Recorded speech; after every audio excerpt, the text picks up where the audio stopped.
ప్రతి ఒక్కరికి జీవితంలో ఒకే ఒక కోరిక, ఫస్ట్ కోరిక అదే ఉంటుంది, ఒక సొంత ఇల్లు కావాలి అని. అదొక్కటే ఉంటుంది ప్రతి ఒక్కరు లైఫ్లో. సెటిల్ అయిపోవడం అంటే ఏంటంటే ఒక ఇల్లు అనుకుంటే సెటిల్ అయిపోయినట్టు లెక్క, అంతే కదా. సో నేను కూడా అలాగే అనమాట. నేను ఒక సాధారణమైన ఒక కుటుంబంలో ఉండే వ్యక్తిగా చెప్తున్నాను.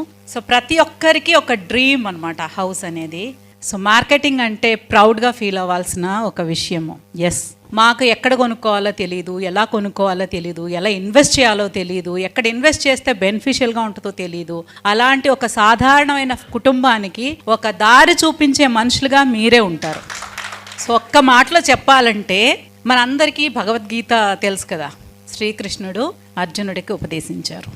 సో మీరందరూ ఎవరో ఒక్కసారి చెప్పండి శ్రీకృష్ణుడిలాగా. నాకైతే ఎందుకంటే అర్జునుడికి బలం ఉంది, కానీ ఎలా ప్రయోగం, అసలు ఏ టైంలో ఎలా చేయాలి, ఏం చేయాలని చెప్పింది ఆ పరమాత్ముడు అనమాట. సో మీరు ఆ స్థానంలో ఉన్నారు కాబట్టి మార్కెటింగ్ అంటే ఫీల్ అవ్వాల్సిన విషయం లేదని ఇందాక చాలా బాగా చెప్పారు. డెఫినెట్గా